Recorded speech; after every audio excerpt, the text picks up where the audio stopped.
On today's show, there's some teams in the NBA right now that are thinking about blowing it up, thinking about making some moves. Should the Mavericks pounce on any of those teams? We'll talk about who, what, and where on today's Locked On Mavs. Let's go. I'm Luka Doncic, and this is Locked On Mavericks. Mavericks, NBA champions. Bang! It's good, and the Mavericks have won the game. If you don't believe, you shouldn't be here.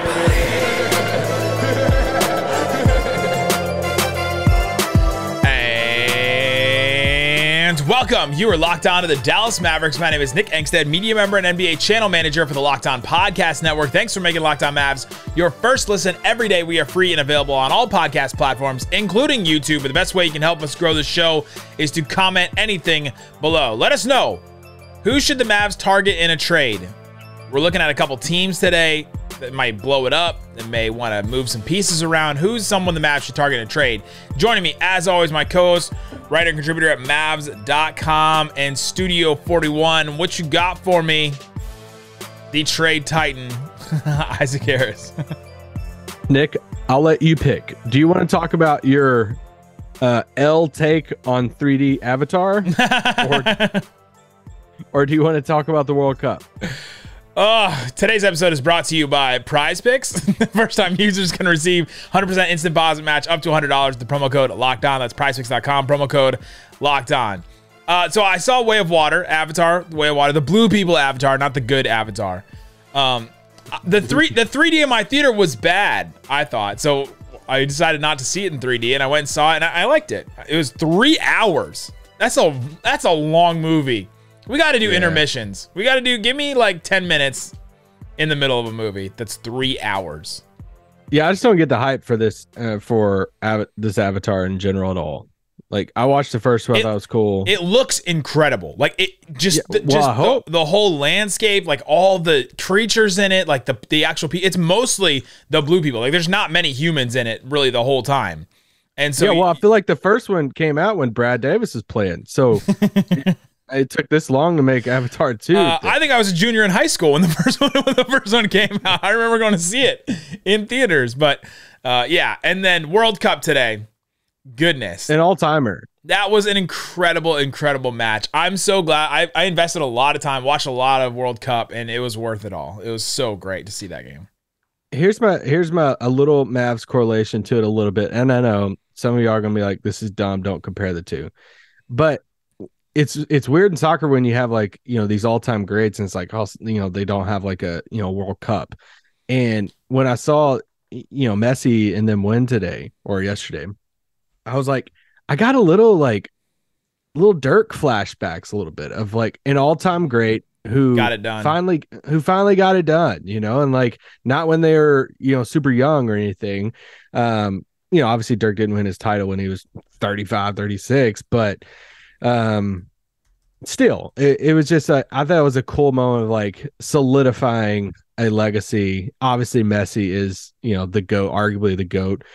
Dirk is what, top 15, top 20 at the least, you know, when it comes to NBA world. But it was cool. My wife is really salty because, you know, Brazil, Argentina have, and, you know, their little rivalry. So she was over rooting for France. And, big Mbappe fan today. Big Mbappe fan. Yeah. But it was fun though. I saw somebody on Twitter say that seeing Mbappe with the hat trick and then Messi with his like play that he had would be like watching Kobe versus LeBron, and then both have like 50 in a game 7 of an NBA Finals. Like, that's how that game was, and it's just amazing to see like the stakes, the players, the place in their career that they're at. Because Mbappe's what, 23, and young, Messi's, you know, this is his last World Cup that he said. So yeah, it was wild to watch that game. Go to both the overtime, you know, extra times, go to penalty kicks.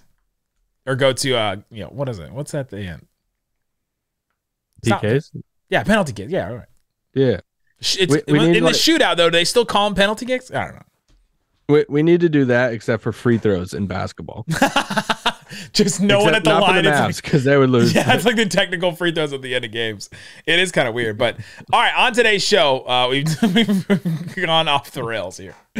On today's show, let's talk about some teams that may blow it up. Some teams that may not necessarily blow it up completely and completely bottom out, but may want to move some pieces around, that are looking at what they have right now and say, this ain't doing it. Like, this isn't working for us right now. Let's try and change something up. And see if the Mavs can make some deals. And I think that one of the first ones is the Raptors. I think a lot of teams are looking at the Toronto Raptors right now and just going, all right, well, you're 13-17. I personally picked them to be number 3 in the East this year. I was really high on them. They won, 48 games last year. They were looking pretty good, looking like, all right, Scotty Barnes could take a step forward. You got OG, who's one of the best defenders. You have Pascal Siakam, Fred VanVleet. Like, they were all injured a lot last year, and they overcame all those injuries. And then this season, they were going to come in, it's supposed to be healthy, ready to go, and it just hasn't been the case. Their shooters haven't really shown up. It's just been a really weird season for them. There are people talking about Nick Nurse's job security, which I didn't think was going to be a thing at this point in the season. But that's how bad Raptors fans are down bad right now. And yeah, what are your thoughts about the Toronto Raptors? Yeah, I saw KOC tweet out, Photoshop of Wemby in a classic Raptors jersey, and was joking and like, they're on the edge of they're in blow up territory, and listed a lot of the reasons you were saying about. I mean, I think he said they were like 4 losses away from being, one of the worst teams in the East, and they're kind of teetering on that line right now. A lot of times when you see teams that could blow it up, and you kind of look at them from, a Mavs angle, because obviously Dallas is going to be in the buyer's market, in today's, in this season. But you look at teams that want to blow it up and you're like, all right. And if some of these teams we're going to talk about, you're like, all right, that player, maybe that player on their team. Toronto, I think I would take all of them. Like, just list them out. I think I would take majority of them that would hit the market, because I think a lot of them fit. I mean, honestly, I think you could go down the line and say, all right, if they really overhaul it and start throwing out like flyers on, hey, what they could get from OG, Fred VanVleet, Pascal Siakam, Gary Trent Jr., like all of these guys would fit in Dallas. So if there's a team that, if you're looking at it from a seller's market and like Dallas's angle, that you're hoping blows it up and it's hoping to take calls, it's the Toronto Raptors, because all these guys would fit. Yeah, this is the number one. I've seen a lot of Mavs Twitter people saying, like, trying to will the OG Anunoby trade to the Mavs into existence. And there's been some speculation and, like, that OG wants a bigger role on offense and wants to be, featured more and wanted out of Toronto in whatever ways. Nothing has come out like official or anything, but that's one of the players that may be on the move. And he's been an incredible defensive player. His offense really hasn't been that great, that efficient this season. And he's making $17 million this year, $18.6 million next year, almost $20 million player option the year after that. So it's a very he'll be declining that. He'll decline that. Very tradable contract for now. And he's one of the, so there's him, there's Siakam, who's got 2 years left on his deal, both guaranteed at over $35 million. Then Fred VanVleet, who has $20 million, and then $23 million as a player option for next year. He'll probably turn that down as well. I'd give up multiple picks for all those guys. I think obviously. I'd be a little skeptical about VanVleet, just because he could basically be an expiring contract. And before I would give up like multiple picks and stuff for him. I think he'd fit perfect in Dallas, and I'd definitely say bring him here. He'd fit great with Luka. With Siakam, I would for sure. I think him like his fit in Dallas. Zach Lowe even mentioned on his pod the other day a little bit about his fit in Dallas. I think when you're looking at ideal people to pair with Luka, that's the type of player that I would love to pair with Luka. It's this two-way type of wing, bigger guy, play some defense, but also, put the ball in the basket too. OG, I freaking love OG. We know this going back to the draft, how much I love OG Anunoby. I am really curious on what his ceiling is. Like, what is his ceiling as a scorer, as a creator on offense? But man, if you can get OG in Dallas, 25 years old, under contract, you go do it right now. I'm giving up multiple picks for every single one of those guys. I would. I think that just to take us, it would take them Mavericks a step forward. You would give up both first or 2 first for Fred VanVleet? Yeah, I would. Dang, that's risky. I would give a multiple first for him. I think you could re-sign him, and then Yeah, I think that I think it would work out. Otto Porter? It would be a risk. Just those three guys. Also, Gary Trent. Like, we have Gary Trent Jr. at home, so I'm okay with the Mavs team. Gary Trent Jr. I think he's a little bit better defender. Gary Trent is better than Tim, or Tim is better than Gary Trent? I think Gary Trent's a little better defender than Tim. Okay, he's also on a team with like a bunch of really good defenders around him, so I don't know who he's guarding on any given night. Honestly, Fred VanVleet, OG Anunoby, Siakam, and like Scotty Barnes is who he plays with and starts. Like, he's guarding the fifth best player probably. I would take Precious on this team. I would take even some of their I was joking. I would take Otto Porter. I would take Hernan Gomez. Oh yeah. I'm not lying. Like, a lot of their like even smaller role players, I'm like, hey, I would take them in Dallas. So swap rosters here. Coming up, let's talk about some other teams. We talked about the Raptors. We would be all in on those three guys. What about the Bulls? What about the Wizards? We've already made one trade at the Wizards. Can the Mavericks make another trade at the Wizards that would make sense? What about Bradley Beal? That one is a really interesting question. We'll talk about that coming up. But before we do, let me tell you about Prize Picks. Prize Picks is daily fantasy made easier than like having to play against these professionals that have these algorithms and like are just sitting at their computer making full-time living wages playing all these draft games. You can pick 2 to 6 players, and if they score more or less than their Prize Picks projection, you can do points, rebounds, you can do passing yards, touchdowns, goals, all kinds of different things. You can win up to 25 times your money on any entry. No competing against other people. It's just you versus the projections available. Entries can be made in 60 seconds or less. It's that easy. You can spend some time on it, or you can do it really fast. Download the PrizePicks app or go to prizepicks.com to sign up and play daily fantasy sports today. First-time users can receive a 100% instant deposit match up to $100 with promo code LOCKEDON. Again, use the promo code LOCKEDON. If you deposit $100, PrizePicks will give you $100. If you deposit $50, PrizePicks will give you $50. Again, promo code LOCKEDON, prizepicks.com. And now, the dads do the ads. Nick, have you ever driven an electric car before? I have a hybrid, so like I can halfway say I did. Okay. You just defeated this whole thing here. I've ridden in one with you, though. Yes, you have. I was walking out of the mall the other day, and this car came up behind me, but it didn't even sound like a car. It was just like barely humming by. You know what? I was like, I looked at it, and I'm like, I wish I had one of those cars. You know how you could get one of those cars for a day? Turo. Oh. Yeah, Turo. It's the world's largest car sharing marketplace. With Turo, you can literally download the app on your phone, and you can book a car wherever you want, whenever you want, from a community of local hosts. Browse a huge selection of vehicles. You could do literally a luxury car. You could do electric vehicle. That's the one I was talking about. That's one my wife rented for me through Turo for my birthday. It was a lot of fun. It can even be delivered right to you. So every trip is backed by liability insurance. Terms, conditions, and exclusions apply. Forget boring rental cars and find your drive at Turo.com.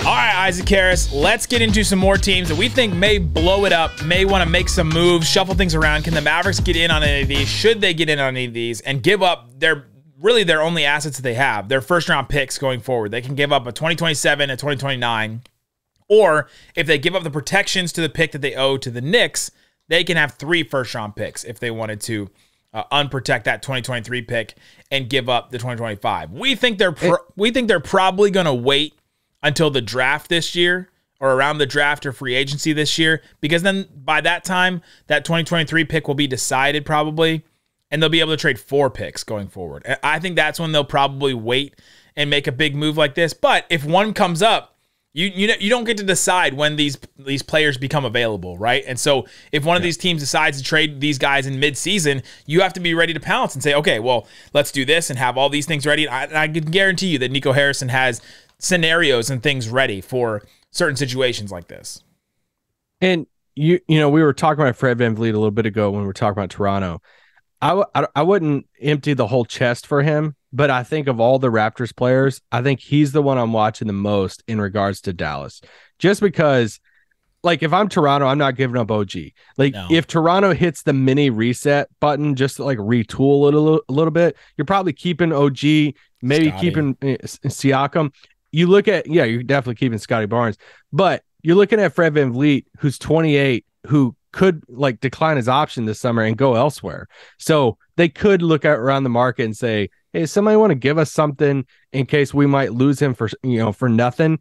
And if I'm Dallas, that I would definitely be making that call for the right price because I think he would fit great next to Luka. How about a gently used Canadian center named Dwight Powell?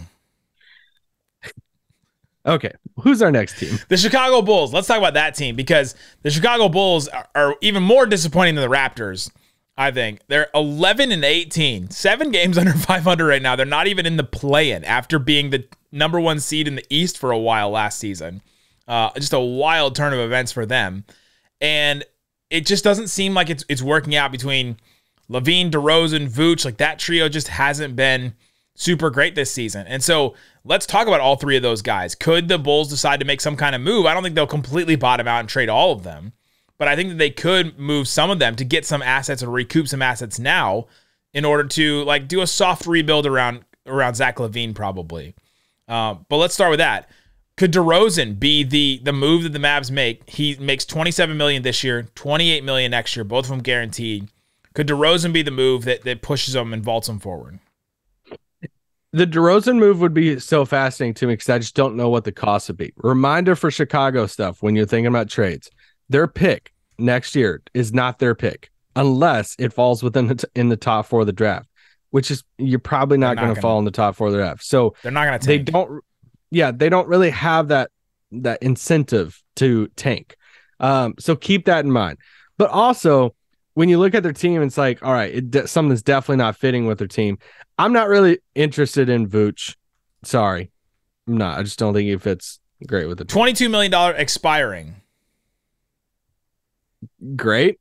As an expiring deal, it's a little interesting, but like as a player himself, he's not as good of a shooter as you think that he is, and I don't know. He definitely doesn't fit the Mavs like defense that they want to play. Like he could not play the Mavs defensive scheme right now at all. Yeah, Lonzo is just a huge question mark because of injuries. Zach LaVine, I just really don't think they trade him. I mean, he just signed the big extension. I mean, he has massive money on the books for them. I think it all centers around DeRozan for Chicago.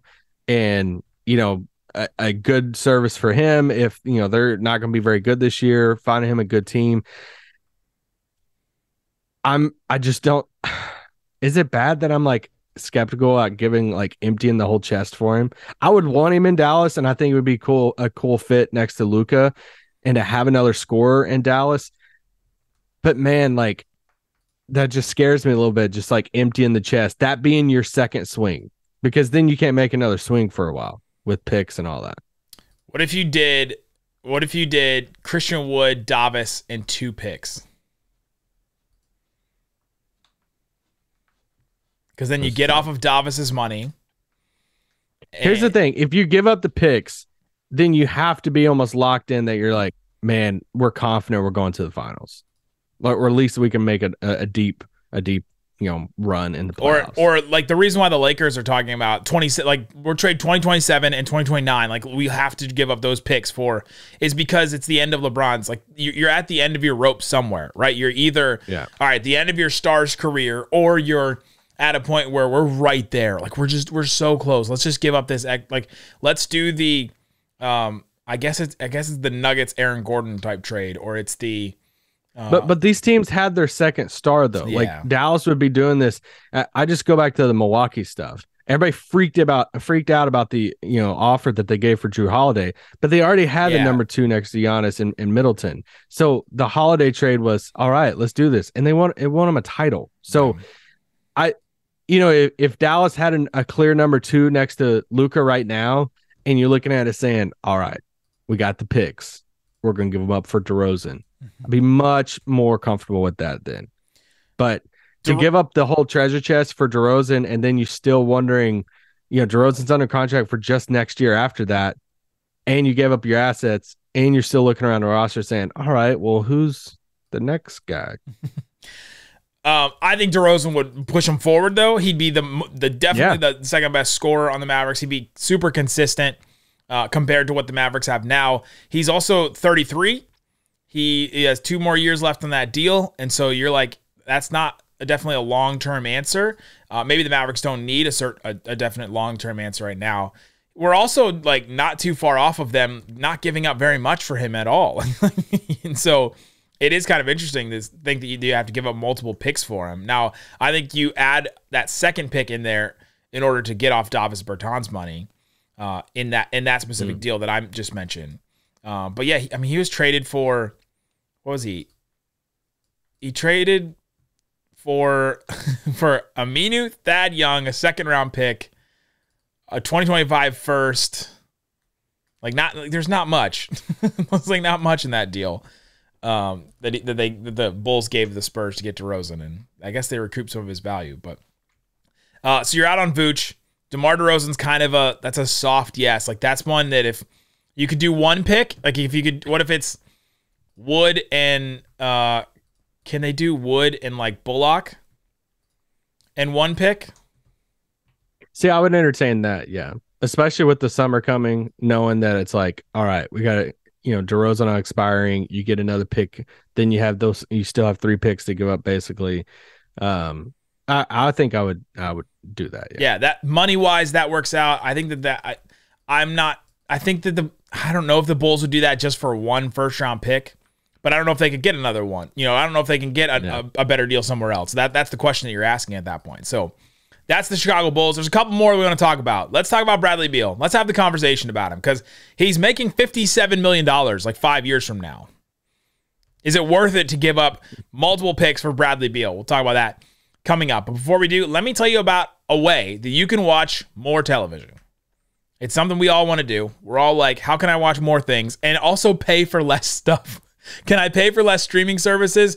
You can use ExpressVPN to unlock movies and shows that are only available in other countries. So maybe it's The Office that's on Netflix in the UK, where you would have to get Peacock plus also have Netflix and have like other streaming services. Like you'd only have to pay for a couple of them to find the things that you want to pay. So ExpressVPN would allow you to watch The Office on Netflix. If you change your location to the UK, refresh your Netflix, and then boom, you can watch it right there.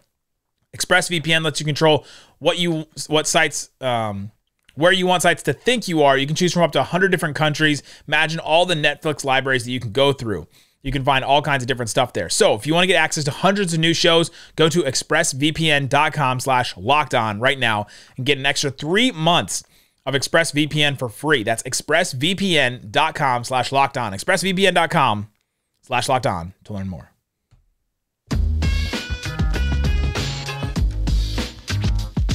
All right, Isaac, we're talking about teams that may want to blow it up, may want to make some moves, may want to make a trade. The Raptors and the Bulls are the top of our list here. Talked about some of those players already. Let's talk about the Wizards. They're a mess. they're an absolute mess. They're on a 10-game losing streak right now. They're 11-20. They have the same exact record as the Magic, who are all of a sudden frisky and looking really good. And they're like not too far out of the tankathon race right now. Where are they actually right now? They are 3.5 games out of the worst record in the NBA, which means they're not too far out of like having the same odds for a number one pick right now because of the cap smooth, because of the lottery odds smoothing. So with the Wizards, you have Kyle Kuzma, who we talked about recently, $13 million essentially expiring. He's going to decline that player option in his second year. We talked about him. We think he would be a good addition. Not sure it'd be worth it to give up a first-round pick or multiple first-round picks for Dallas. He'd be good on the Mavs, but we're not sure about that. But Bradley Beal, he makes a lot of money over the next couple of years here. He's making $43 million this season, so that's the money you'd have to trade for. And then he has 1, 2, 3 more guaranteed years, plus a $57 million player option in 2026 that is not a real year, and he'll be 33 years old. Thoughts on a Bradley Beal big move? I would do it. Woo! Yeah. I think I would. Let me just get this out of my system real quick, and then I'll go on the positives. If they did do it, him and Luka combined would be on the books next year for $86 million. No, Just those two players. Oh my gosh, that's blowing my brain right now.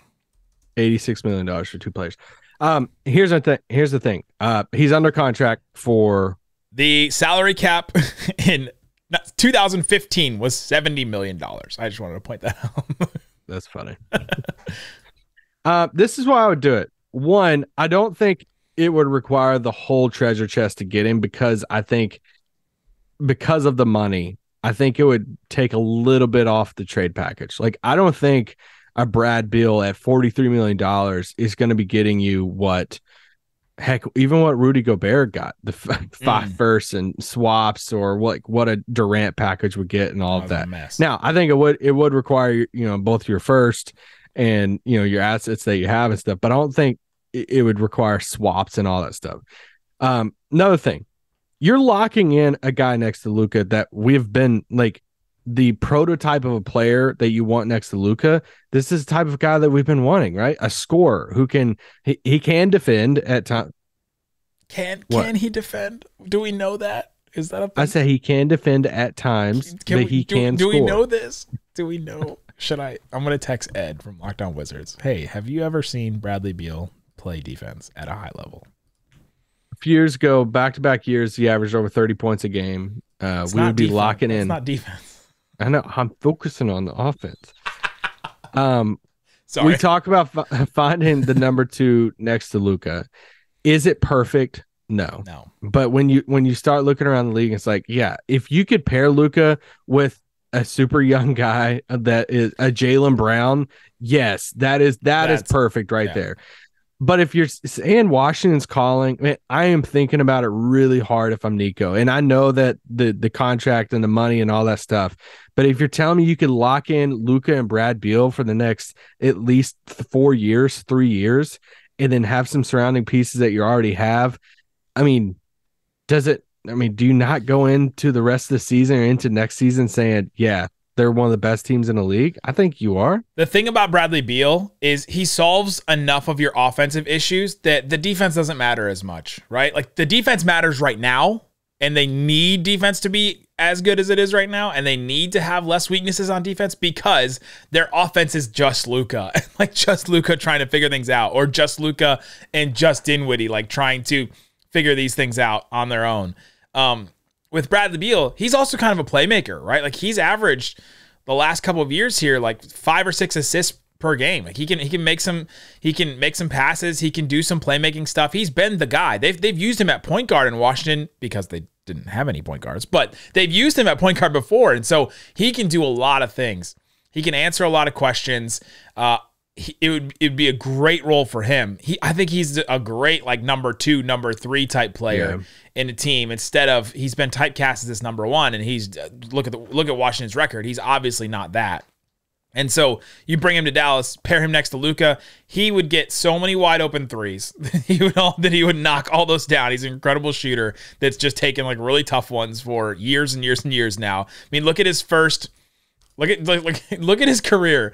The first 5 seasons when he was with John Wall and stuff, he's shooting 39% from 3. His last 5 years when he's not, he's shooting 34% from 3, right? Like, just look at the difference between those when he had somebody to set him up and when he hasn't had somebody to set him up. And that, I think, tells you all the difference in what Bradley Beal can be. I joke about the defense, but that would be a question mark. Can the Mavericks create a championship level defense with Luka and Brad Beal? Right? Like, can they do that? But if you can Luka's been used to playing, if you can keep like Dorian and Bullock and Maxey, your offense will be good enough with those guys, right? Like, I was going to say, he just went to the conference finals with Brunson. Right. So. Right. I'm saying I think you can build that because your offense, you can have the defensive players around and the offense will be good enough with just those 2 guys to make it work. Interesting wrinkle. If they don't give up Dinwiddie in the deal, can Dinwiddie and Brad Beal like play together again? That was a thing in Washington, and that'd be a thing I'd be really interested in. Dinwiddie, I would assume, would be in the deal. Brad Beal going back to Washington, like we're gonna send him back to Washington now. I don't know if that's probably be a 3-team trip, but I I'm pretty sure Brad Beal also has a no trade clause. He does. He's the only one in the NBA with one. Yeah, so he would have to approve that move to Dallas to play with Luka. But apparently he wanted to play with a contender this past offseason. Just no contenders wanted to pay him $43 million a year. That quote was hilarious to me. Yeah, I mean, there's no contender out there, so I just took, $43 million for next year. It's like, all right. Question for you. Yeah. Would you rather have Kyle Kuzma or OG? I'd rather have OG for sure. Considering the trade packages and everything. Oh, I'd rather have OG. Okay. Siakam or Levine? Siakam by a lot. Oh, Siakam, I think. I forgot you're a Zach Levine hitter.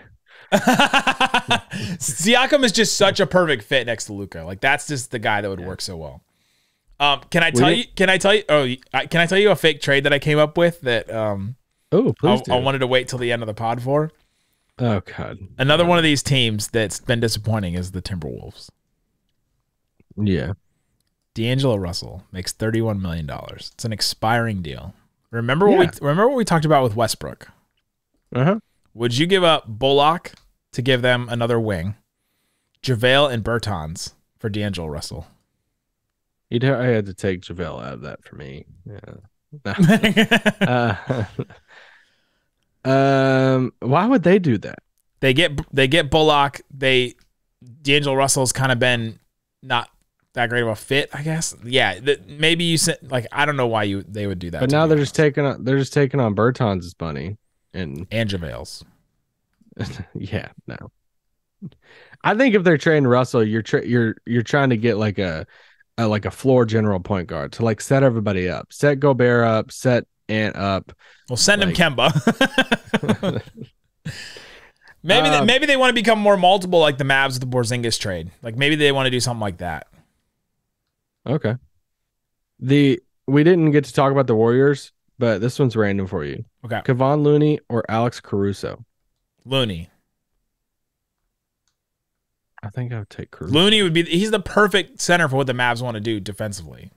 He would be, yeah. Considering the trade package, Draymond or Westbrook? Well, I the only thing I wrote down for you said the Warriors is one of these teams, and the only thing I wrote down for the Warriors was they are not trading Draymond. And I was directed towards you as I was writing that. So I think I would do Westbrook for the expiring deal. Okay. Not that I trust the Mavs with the cap space that it would create, but I would take the expiring deal. Donnie just shoots out a tweet out of nowhere. Plan powder. On Twitter now, plan powder. And then he gets suspended because he has a link tree. They already retracted that, by the way. Did they really? Yeah, they did. Oh, crap. They already made it a rule, and then they removed it because a bunch of content creators came out against it, like Mr. Beast. Mr. Beast came out against that rule, and he was like, oh, wow, can't do that. There you go. Let us know in the comment section, what's a player that you're targeting? Who are the players that stood out? Maybe somebody that perked your ears up that we talked about today. Let us know. Also, thanks for making Locked On Mavs your first listen today. Go check out the Locked On Sports Today podcast. The biggest stories of the day, instant reactions, big game recaps, and the take of the day. Guys, thanks for listening to Locked On Mavs. Peace out. Boom.